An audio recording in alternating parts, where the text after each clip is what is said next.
आज आपल्याला इंग्रजीमध्ये सर्वात जास्त वापरला जाणारा आणि सर्वात जास्त चुका होणारा टेन्स शिकायचा आहे। सर्वात आधी तर तुम्हाला सिंपल प्रेझेंट टेन्सची मराठी वाक्य ओळखता आलीच पाहिजे। यासाठी तुम्ही छोटीशी ट्रिक लक्षात ठेवू शकतात। ज्या पण मराठी वाक्याच्या शेवटी त ता ती ते तो पैकी काहीतरी येईल ते वाक्य सिंपल प्रेझेंट टेन्सच असतं।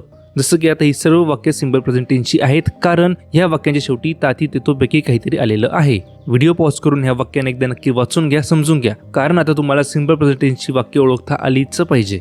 हे बघा, इंग्रजी वाक्य बनवण्यासाठी लागणाऱ्या सर्व बेसिक कॉन्सेप्ट जसं की subject, verb, object, pronounce, auxiliaries हे सर्व आपण मागच्या पार्टमध्ये ऑलरेडी शिकलेलो आहोत। तर आता आपण डायरेक्ट वाक्य बनवायला सुरुवात करू। सिंपल प्रेझेंट टेन्सचं इंग्रजी वाक्य बनवण्यासाठी सुरुवातीला सांगायचं कोण करतंय, मग सांगायचं काय करतंय आणि मग शेवटी उरलेलं वाक्य जोडून द्यायचं। जसं की मी मूव्हीज बघतो, क्रिया कोण करतंय? मी म्हणजे आय। काय करतोय? बघतोय म्हणजेच वॉच। काय बघतोय? तर मूव्हीज। वाक्य बनेल आय वॉच मूव्हीज। अजून एक वाक्य बघू। ते क्रिकेट खेळतात। कोण? ते म्हणजेच दे। काय करतात? खेळतात म्हणजे प्ले। काय खेळतात? क्रिकेट।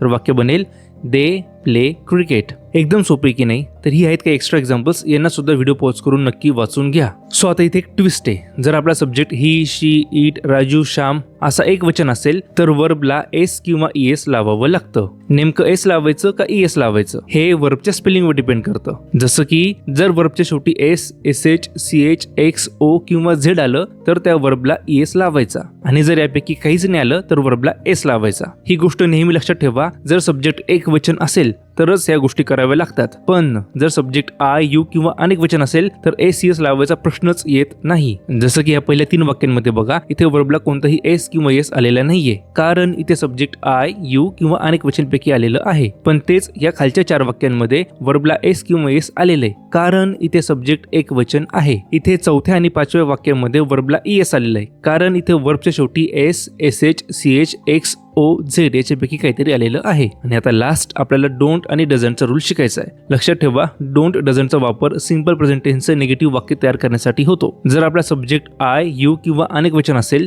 तर डोंट आणि V1 वापरायचं आणि जर आपला subject he, she, it, Shyam असा एक वचन असेल तर डझंट आणि V1 वापरायचं। जसं की आता या सर्व निगेटिव्ह वाक्यांमध्ये आपण डोंट वापरले कारण इथे सब्जेक्ट आय, यू किंवा अनेक वचन आहे आणि या सर्व वाक्यांमध्ये आपण डझंट वापरले कारण इथे सब्जेक्ट ही, शी, इट असा एक वचन आहे। तुम्ही ते अजून एक गोष्ट नोटीस करा, इथे सब्जेक्ट जरी एक वचन असला तरीही वर्बला एस किंवा येस आलेलं नाहीये। तर आता मी सांगतोय ते नेहमी लक्षात ठेवा। ज्या वाक्यामध्ये डू, डज, डीड किंवा यांचं निगेटिव्ह येईल त्या वाक्यामध्ये कंपल्सरी V1च यूज होईल, त्याला बाकीचं एस, ईएस वगैरे काहीच लागणार नाही। आणि म्हणूनच या वाक्यांमध्ये सब्जेक्ट जरी एक वचन असला तरी वर्बला एस, ईएस वगैरे काहीच नाही आलंय। खूप साऱ्या गोष्टी शिकलोत आपण आज, म्हणून एकदा क्विक रिव्हिजन करू।